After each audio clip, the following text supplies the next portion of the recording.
Excellent début de week-end associé à chacun, fidèles téléspectateurs. Bienvenue à vous dans cette nouvelle édition du journal sur Actu30 Télévision.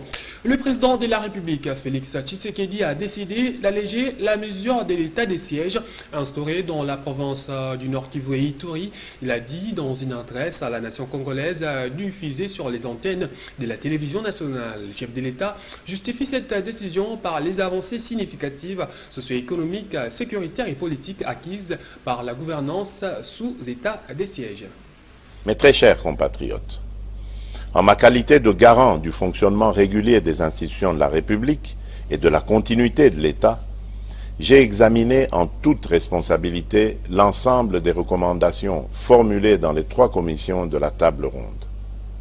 Après avoir échangé avec les responsables des institutions de l'État et entendu le Conseil supérieur de la Défense, j'ai pris la ferme résolution de conduire sans atermoiement funeste, mais sans précipitation inconsidérée non plus, les populations des provinces de l'Ituri et du Nord Kivu vers un allègement progressif et graduel du régime de restriction de l'état de siège avec les meilleures garanties de poursuite du maintien d'une pression maximale sur les ennemis de la paix. C'est pourquoi, prenant la juste mesure de l'impérieuse nécessité d'un retour sécurisé de nos populations à une vie civile et citoyenne normale d'une part, et des avancées enregistrées au cours de la gouvernance sous l'état de siège d'autre part, notamment l'amélioration de la situation sécuritaire dans certaines zones des 2 provinces concernées, j'ai opté, en toute responsabilité, pour la mise en œuvre d'un dispositif transitoire graduel au terme duquel cette situation exceptionnelle devra connaître sa fin. Le président de la République a également engagé les gouvernements centraux à régler sans délai les arriérés des émoluments des animateurs des institutions provinciales dans les soucis d'une participation massive aux prochaines élections. Les différents acteurs engagés au processus électoral ont droit à y participer pleinement et sans entrave aucune. Dans le même ordre d'idées, j'engage le gouvernement central à régler, sans délai, les arriérés d'émoluments des animateurs des institutions provinciales mises en veilleuse par l'état de siège, tel que cela leur est garanti par l'ordonnance numéro 21/016 du 3 mai 2021 portant mesure d'application de l'état de siège. Il va sans dire qu'en plus de leurs compétences matérielles, les juridictions civiles, du reste compétentes pour gérer les contentieux électoraux, recouvrent le plein exercice de leurs compétences répressives, à l'exception de quelques préventions liées à la sûreté nationale qui relèveront, elles, des juridictions militaires. Dans le chapitre des réactions en Ituri, l'annonce de l'allègement de l'état des sièges par le chef de l'État congolais a trouvé écho favorable au sein de la population. Pour les Ituriens, cette décision va tant soit peu consolider la paix et l'organisation des élections apaisées. La levée progressive et graduelle de la mesure de l'état de siège au Nord Kivu et à Ituri, décidée depuis jeudi soir par le chef de l'État, Félix Antoine Tshisekedi Tshilombo, c'était à travers son message à la nation. Ceci est diversement commenté en Ituri. Pour les uns, cette mesure confirme la détermination du garant de la nation d'organiser les élections dans les délais constitutionnels dans cette province sous administration militaire depuis le 3 mai 2021, renseigne Didier Likeli, un acteur politique.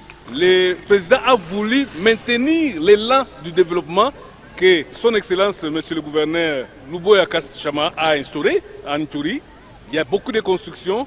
Avant les élections, il fallait que nous puissions continuer dans cet élan-là. Même point de vue exprimé par Prince Fala, l'actuel bourgmestre de la commune d'Mbounia. Moi, je crois que cette nouvelle nous est parue favorablement. Nous l'accueillons, étant donné que c'est une décision qui émane aussi du peuple, conformément à l'avancée significative de la paix que nous avons constatée dans la province de l'Ituri. Pour sa part, Léon Mungwana, acteur social, en appelle à l'unité du peuple iturien pour accompagner les efforts de paix consentis par le chef de l'État. J'appelle à tous les acteurs politiques. Le camp de l'Ituri, c'est toujours exceptionnel.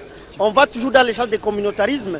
j'appelle les 21 communautés de l'Ituri et d'autres communautés qui sont en Ituri, qui ont accepté l'Ituri comme deuxième province, parce que l'Ituri ne constitue pas seulement de l'INADI, d'accompagner le chef de l'État, mais aussi d'accompagner les autorités de la place. Du côté des femmes, les tireurs de ficelles sont appelés à abandonner leur entreprise criminelle. J'insiste que ceux-là qui sont en train de manipuler, que ceux-là qui sont en train d'intoxiquer, de donner des injonctions à la base pour qu'il y ait les atrocités, pour qu'il y ait l'insécurité, cessent. Nous avons besoin de la paix. Le déroulement de notre élection, que ça se passe dans la paix, rien que la paix. Depuis l'avènement de l'état de siège en Ituri, plusieurs projets de développement sont à mettre dans l'actif du gouverneur militaire, le lieutenant-général Luboyanka Chuma-Djouni.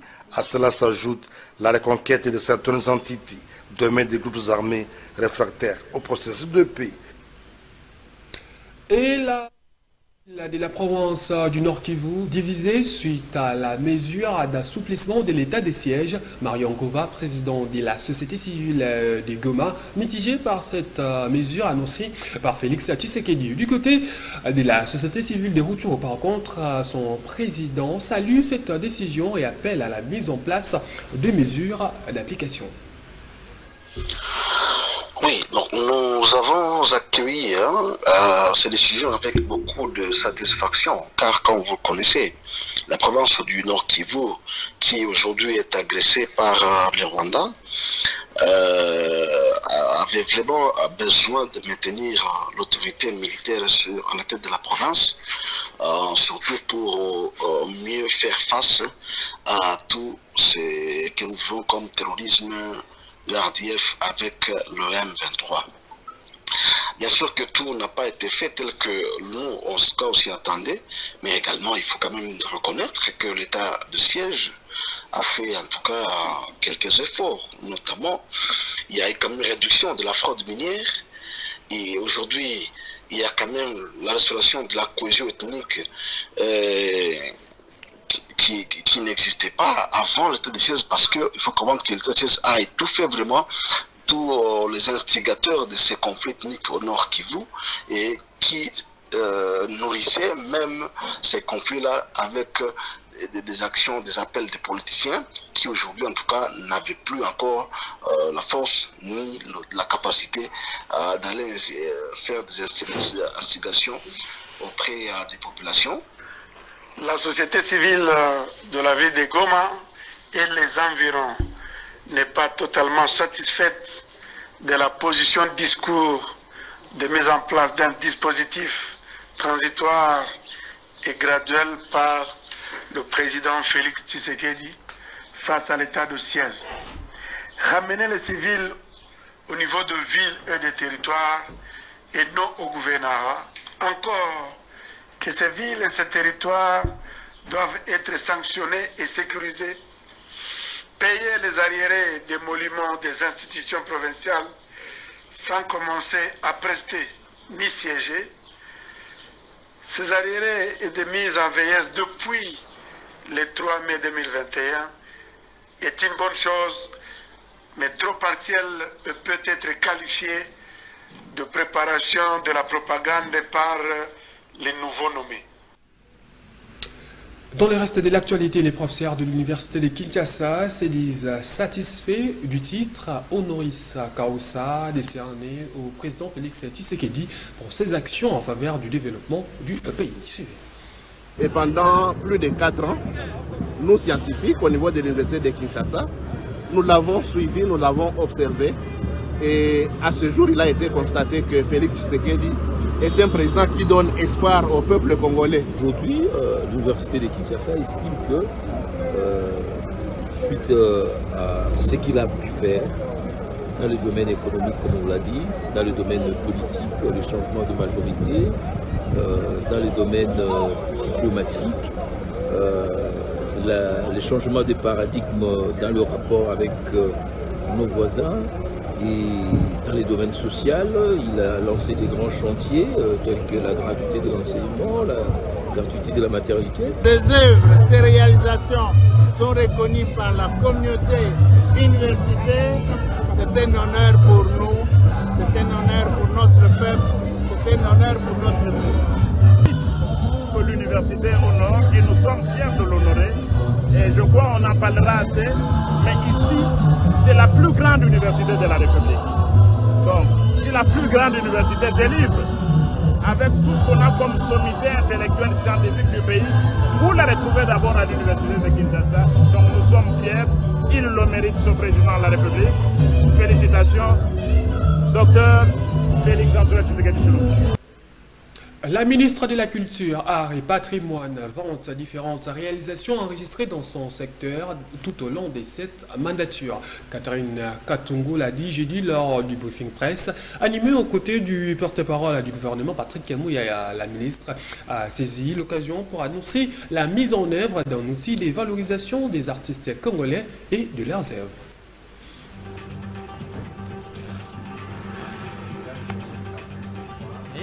Pour ce briefing presse de redevabilité, le porte-parole du gouvernement s'est associé à la ministre de la Culture, Arts et Patrimoine venue dresser l'état des lieux de son secteur à quelques mois de la fin de la mandature. La politique culturelle, diplomatique, le mandat du chef de l'État de l'Union africaine ou encore le volet culturel de jeu de la francophonie, tout a été balayé par la ministre des tutelles. En termes de points positifs à coller dans son bilan, il y a également la valorisation des lieux de mémoire de la RDC.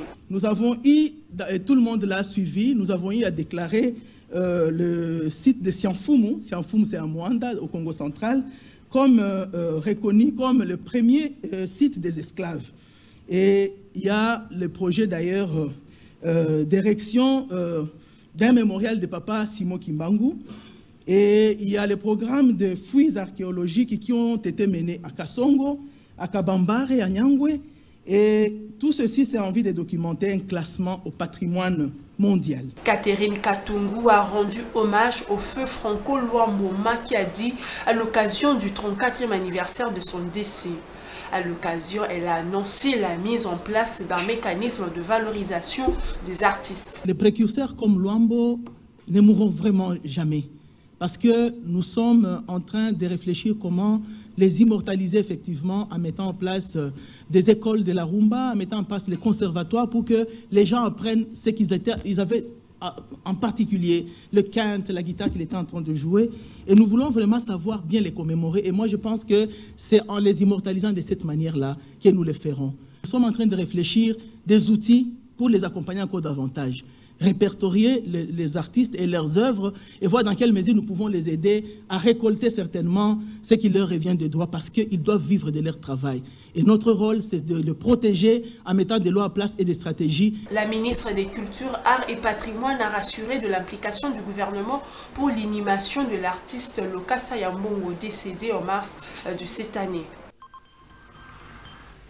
La mission d'évaluation préélectorale du Conseil consultatif électoral de la SADC séjourne à Kinshasa, capitale de la République démocratique du Congo, dans les soucis d'évaluer si la capitale, si l'environnement politique et sécuritaire du pays est propice à la tenue des élections libres, équitables, transparentes, crédibles et apaisées. C'est la présidente de cette mission qui l'a fait savoir lors des échanges avec les premiers vice-président de la CENI, bienvenue Ilanga Lembo. Nous sommes ici pour mener notre mission d'évaluation préélectorale pour s'enquérir de la situation. Nous sommes venus rencontrer le premier vice-président de la CENI afin d'évaluer l'état de préparation de la CENI pour les élections qui s'organisent. En tant que conseil consultatif électoral de la SADC, il est de coutume que nous puissions visiter les pays qui organisent des élections afin de nous enquérir de la situation. Cette évaluation est faite selon les principes de la SADC qui gouvernent la question des élections démocratiques. Et donc, concernant ces directives, nous considérons l'aspect sécuritaire et politique du pays afin d'évaluer si ces situations se prêtent à la tenue des élections crédibles. Nous évaluons également le cadre juridique de l'État membre en nous plongeant particulièrement dans la loi électorale, afin de savoir s'il y a eu des réformes qui sont liées au processus électoral. Et nous voulons également savoir s'il y a des réformes qui sont envisagées ou s'il y a des litiges qui sont en cours. Et enfin, nous considérons l'état de préparation de l'organe chargé, bien évidemment, de gouverner les élections, et dans ce cas, il s'agit de la CENI, et nous voulons savoir à quelle enseigne est-ce qu'ils sont prêts pour organiser les élections. Pour cette réunion, nous étions particulièrement préoccupés sur l'état de préparation de la CENI. Mise en accusation pour détournement des fonds, le député provincial de Kinshasa invite Godempoy et Papi Piana, respectivement président et questeur de l'organe délibéral de Kinshasa, à présenter leur droit de réponse devant la justice congolaise. Ces élus provinciaux étaient en conférence de presse ce vendredi pour fixer l'opinion sur ces dossiers. Il s'agit d'une motion de défiance, non 48 heures. Mais pour la mise en accusation, il n'y a pas de droit de réponse. Les droits de réponse c'est réservé à la justice.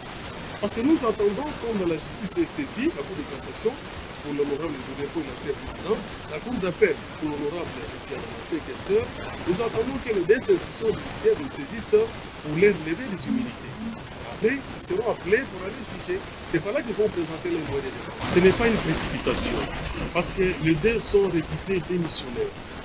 S'ils étaient réellement des hommes de droit, comme ils le disent, ils sont dans des presses, ils envoient leurs avocats, ils devaient démissionner. Parce que c'est l'article 215 du règlement intérieur. C'est ces mêmes bureaux-là, ce sont les mêmes personnes qui violent la loi. Parce qu'ils ont levé les immunités de l'honorable Bokula. Est-ce qu'ils ont eu le temps d'attendre l'honorable Bokula?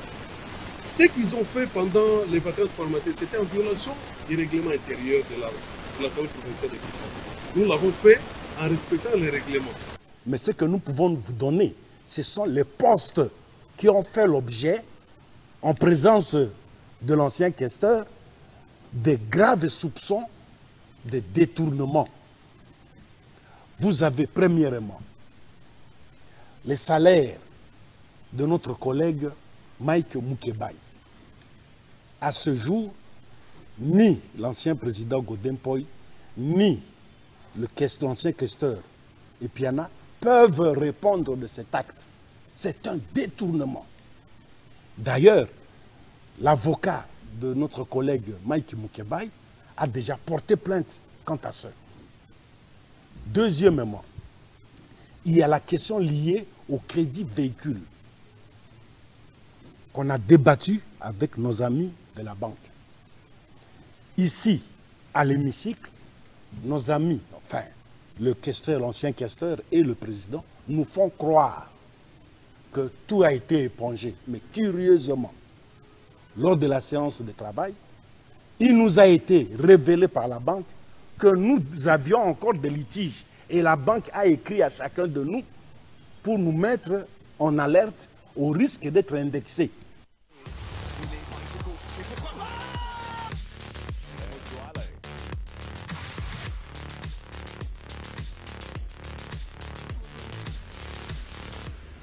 Un mot en sport avant de nous quitter. Les Léopards de la République démocratique du Congo sont désormais fixés sur leurs adversaires pour la phase finale de la prochaine édition de la Coupe d'Afrique des Nations Côte d'Ivoire 2023. Les Congo-Kinshasa va devoir batailler dans les groupes F aux côtés du Maroc, la Zambie et la Tanzanie. Le ministre des Sports et Loisirs de la République démocratique du Congo, qui a réagi après ces tirages, pense que le Maroc est la seule nation à craindre dans ces groupes, mais la RDC atteindra la demi-finale. Congo-RDC. Je pense que les tirages au sort effectués par la CAF placent la RDC dans le groupe du Maroc, de la Zambie, de la Tanzanie. Un tirage qui me paraît tout à fait équilibré, qui ne me gêne pas du tout et qui ne me fait pas équilibrer. Il y a même une nation qui monte, mais nous allons tout faire pour être en tout cas parmi les qualifiés. Ce sont les deux premiers qui vont passer, mais il y a les 4 meilleurs troisièmes qui seront récupérés. Mais la manière dont Desabre est en train de faire monter l'équipe avec les dynamismes, l'enthousiasme et l'implication du chef de l'État, l'implication de tous les gouvernements. Pour le moment, nos léopards sont très motivés. Ils laisseront davantage au mois de janvier. Je pense que nous présenterons une équipe très compétitive, une équipe très engagée. N'oubliez pas que maintenant, les léopards sont en train de marquer le retour après une longue période de flottement et de balbutiements. Le contexte a changé. Je pense que les supporters peuvent compter sur nous, sur la détermination du gouvernement, sur l'implication du staff technique. Je peux parier que nous ferons ferons tout pour atteindre la demi-finale.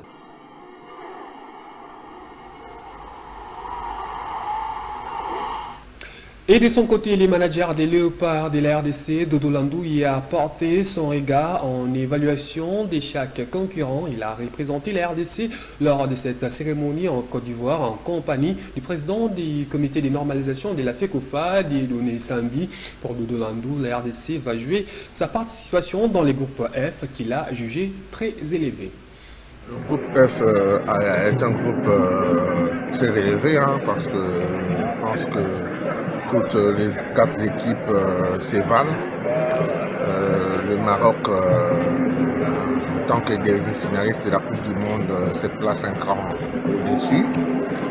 Mais la RDC va compter sur ses moyens. La RDC va jouer sa partition. Et je crois qu'on peut espérer sortir de ce groupe pour passer en quart de finale. Je respecte toutes les équipes parce que on a les mêmes chances et chacun doit faire en sorte qu'avec les moyens qui seront les siens, réussir en tout cas au niveau du staff technique maintenant que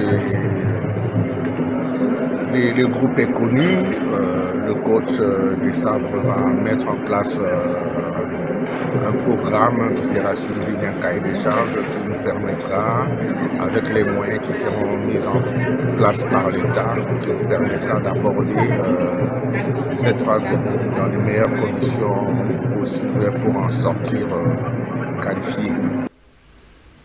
C'en est fini pour cette édition du journal. Un grand merci à vous de nous avoir suivis et bonne suite des programmes sur Actu Télévision.